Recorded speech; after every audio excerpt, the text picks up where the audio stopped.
Hey guys, welcome to Quinian's Budget Crafts. How about we make a dice tower?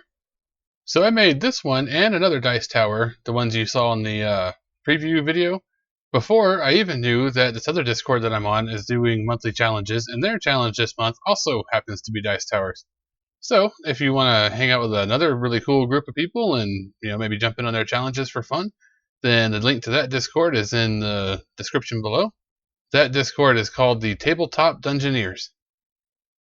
So the first thing I'm going to do is take this roller here. This one is by Rumple's Labs. I'll probably try to make something similar to go on a paint handle at some point, but right now I'll use his because he does make good stuff too. This one I think is dirt texture, something like that. Kind of like using a foil ball, except it doesn't get compressed like a foil ball does.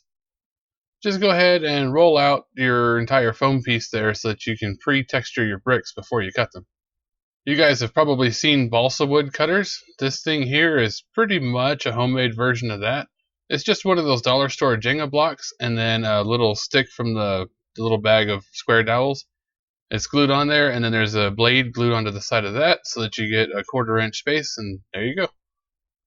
You can of course use whatever size blocks you want while making these things, but do be careful, it's an exposed razor blade, you probably don't want to cut yourself with that. Just go ahead and cut out a whole bunch of strips. Whatever thickness you're doing, I'm doing 1/4 inch. And then I also want to cut some 1/4 inch from some XPS because I need bricks that are twice as thick, or so they're square, so like normal bricks, like squares.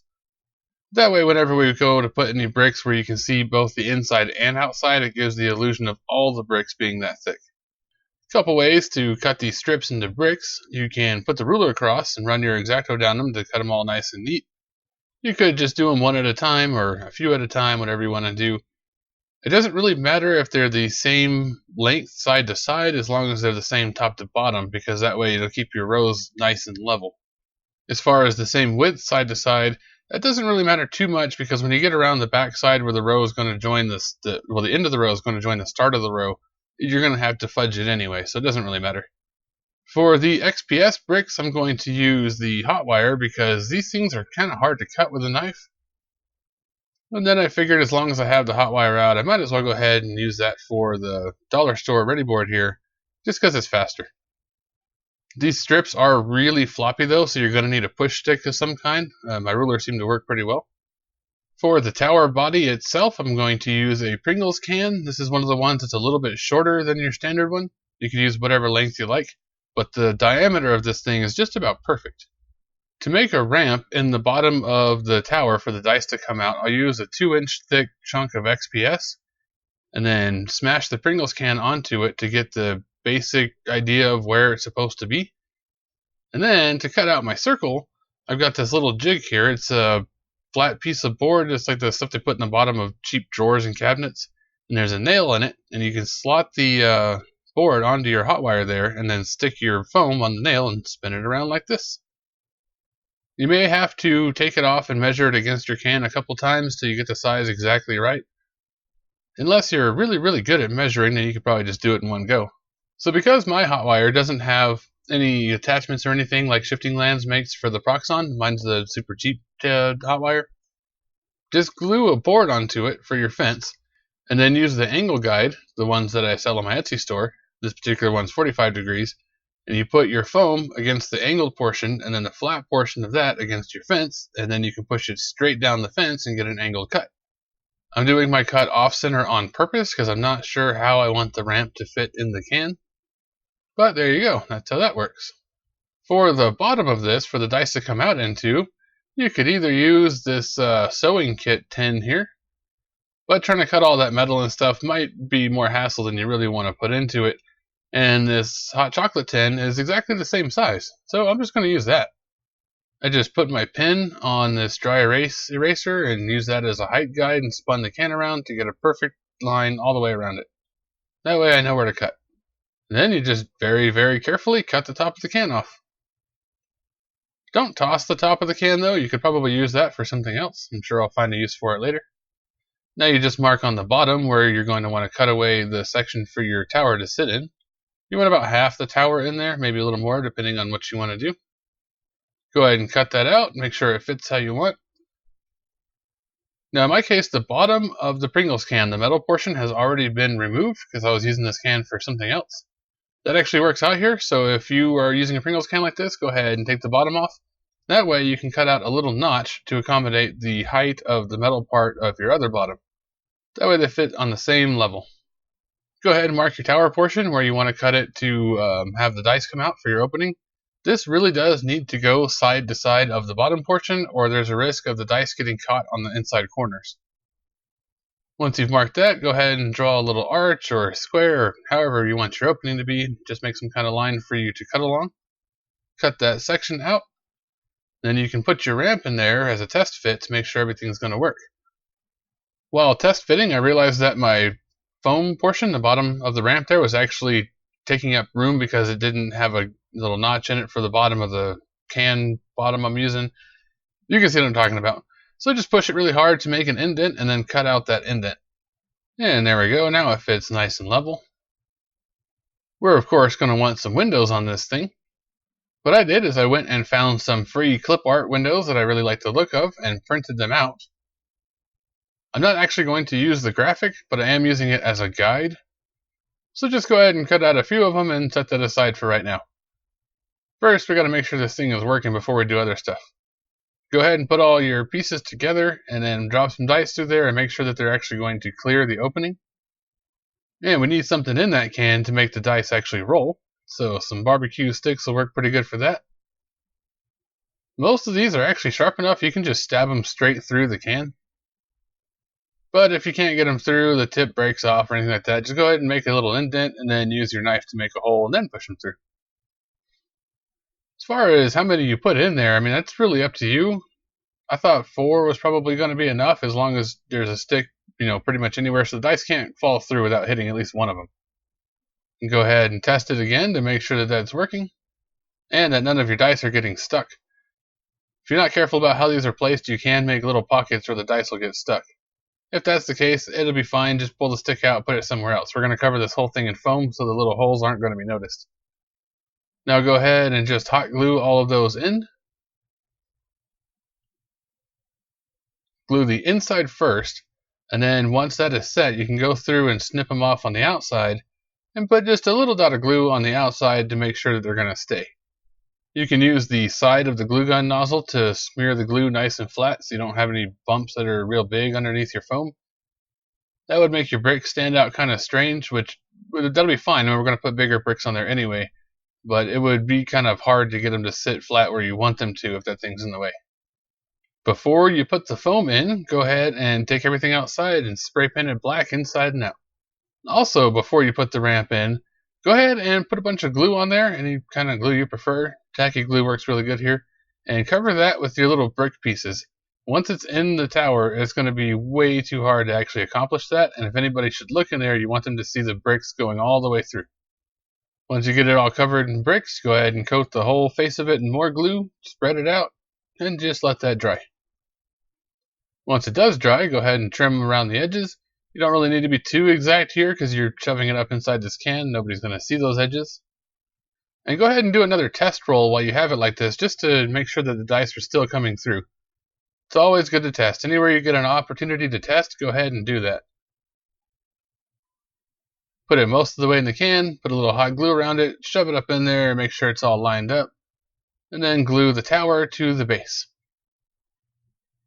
Now you could use black paint and Mod Podge if you're worried about melting your foam, but the reason I put the glue on top of the foam is so that I wouldn't worry about it. I can just go ahead and spray paint that straight through the top of the tower. Let's do that. Spray paint takes about 15 minutes to dry. Then you can take your windows and figure out where you want them. That'll also tell you how many you want. I ended up going with 4. So to make these windows convincing, even though there's no actual depth to them, we'll take these window cutouts and then glue them to a piece of mirror tape with just a little bit of the stick glue. And then you can use a pen, trace around the shape of the window, and then cut all those out individually. Then you can take your fine tip Sharpie and a ruler and put the crosshatch lines on there, the lead lines that are on those old windows. And the trace you made around them will make a dent so you know where to stop with the Sharpie. Once you've got all of your windows all traced out and all that good stuff, You can go ahead and stick the paper ones to the side of your tower so you have some idea of where they're going to go. For the top piece, I use the same circle cutting method and cut out like a little donut thing. So to put these bricks on, all you really have to do is put down a bunch of tacky glue and just start putting the bricks on. You could either put them like this to where they hang off the edge at a strange angle, off that little metal edge, that's on the bottom. Or you can put them on top of the metal edge using that as your flat to get all the rings nice and flat. And then put another one on the bottom if you're going to base it or however you want to do it. I ended up not basing it because I thought the floating look was actually kind of cool. But that's pretty much it. I mean, just keep putting the bricks on and more glue down and more bricks and just keep doing that forever. I did the very front portion of it first and then wrapped it around the back after I'd gotten all 3 rows on the front. Same thing for the inside. Just go ahead and do the inside wall first and then do the floor. For that archway, I just cut a couple of the bricks in half and put them around the top. And then used a piece of the XPS foam because it's twice the thickness as the keystone on the very top, so it stands out just to give it some feature details. For the floor portion of the inside, to keep your brick pattern consistent, start up against your ramp where the bricks already are and then go off of that pattern. Don't worry about getting super close to the edges. I mean, if you can't get all the way there, it's fine. You can always go back and add in little pieces as you need to. And if you're like me, using tweezers is pretty helpful. Once you've gotten all that down, same thing, put a bunch of glue on top of it, and then use a wet paintbrush, your glue brush, I hope you have one of those, to spread it all out nice and flat. Take your X-Acto and trim the top off nice and level, and then continue doing that all the way around the entire outside of the tower. One thing that'll help you get the bricks to match up on the base portion and then the tower portion is to squish the end of it really hard so that you can kind of cram it underneath the other one so it flows nicely. Otherwise, you'll have this weird jarring line. So here's why I waited to stick the reflective window onto the tower itself. I wanted to know where the bricks are going to be in relation to the window. I don't want it like halfway through or something strange like that. So once you've got about 1 brick or so left before you hit the bottom of your window, go ahead and stick the windows on. Then do your bricks around like normal, but then once you hit the window, we're going to use these XPS bricks, the thick ones. We're going to use those to frame the window because it'll stand out and look better. You're going to have to do a whole bunch of cutting and just messing with stuff until you get it right. That's actually fine though, because the more small little ones you cram in there, the better it looks. And then you just continue the rest of the white bricks as normal. If you want to get some of these that stand out, you got those weird patterns on buildings where there's like 2 or 3 bricks that are sticking out further than the others, is no problem. You just stick them in there as you're going and they just become part of the pattern. So go ahead and continue that all the way up the thing. And you will get something like this. If you end up with your bricks not coming out quite right for whatever reason, it's just like strange spaces and stuff, to go ahead and take some of your foam and cut really thin pieces and cram it in those spaces. I like to call that planned jank. A lot of actual historical buildings will have that. If you look, from the outside, it looks nice and neat and everything's level and whatever. You look close and know it's actually really not. Most of the bricks are kind of lopsided and they're not perfectly square, and then they'll have these little bitty like wedge stones shoved in there. So that's pretty much what you're doing when you do that. There's no real way to actually plan for that. It just kind of happens on its own, which actually looks really good. If it were 100% completely perfect, it would look kind of strange. If the very top layer of your bricks didn't come out level, just go ahead and trim those off to make them level. And then add your final row in below that lip on top of the Pringles can. Cover your donut and bricks the same way you did the ramp. This is a lot more tricky than the ramp because of the hole in the middle. Suppose you could do this prior to cutting the hole and then cut the hole out with the bricks on top, but I've found that my hot wire doesn't like to cut through the glue, so I did it beforehand. And now we're going to use the big XPS bricks along the very top row. Do 2 layers of those, and it does leave big gaps. You could try to fill those gaps in with smaller pieces of XPS or whatever, but I have a better idea. Go ahead and trim your donut and glue that in place. It kind of helps if you bevel the edge so that it fits in there bottom first, but the top won't go in. If that makes any sense. So it's like you're making a wedge out of it. put glue all the way around your seam and then hide that with more bricks. You can lean them like I did, you can stand them up straight, however you want to do it. Now take some drywall compound and mix a little bit of glue with it. That helps to make it a bit runnier. And then start filling up all the little cracks. I debated on whether or not I wanted to put the big bricks along the top of the bottom there and decided that would make it too thick. So I just covered that in drywall compound too, and then smoothed it off as best I could so it just sort of looked like, the top of a rock. Once your compound dries and you flake off any weird chunks that are sticking out and begging to break off, you can go ahead and coat the whole thing in black paint and Mod Podge. Just be real careful around your windows. You're going to want to use like a smaller paintbrush or something. If you do get some on the edge of the window, that's actually totally fine. You can just wipe it off. And it kind of helps add to the dirty effect of the window. Just make sure that you get it all coated, all inside, all the cracks and everything. So here's where I screwed up. I wanted the cross hatching on the window to stay, and thought it would be a great idea to spray it with clear coat, and it may have actually been fine from, a foot or more away, but I was pretty close. And the propellant from the spray made the Sharpie run. Not what I wanted to happen. I had to go in and put it back, and it was just bad. So next time I do this, I'm going to try using hairspray, and I'll let you know how that works. But whichever method you use, go ahead and coat that somehow so that the Sharpie will stay, and put just a little piece of tape right on the middle. You don't have to completely tape up the whole thing, painter's tape and all that. Just a little strip of Scotch tape will do the trick. And then we'll cheat on the paint job and take it outside and spray it with gray and tan. Peel your tape off and there you go. Got some grungy looking windows. But they're mildly reflective, so it does give the illusion of depth.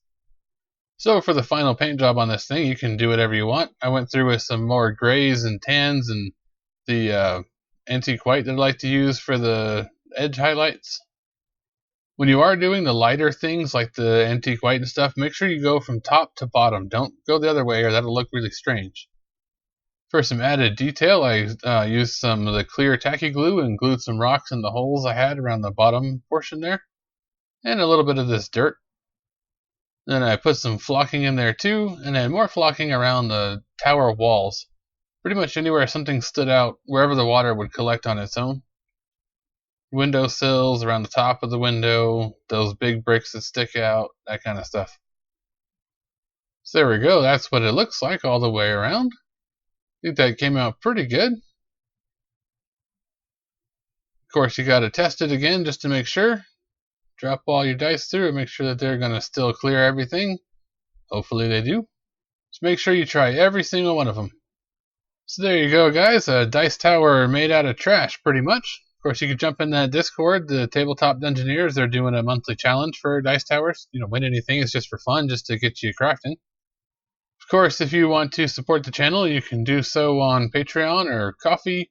I've got the Etsy store going on with my rollers. I just made a cobblestone one that came out really good.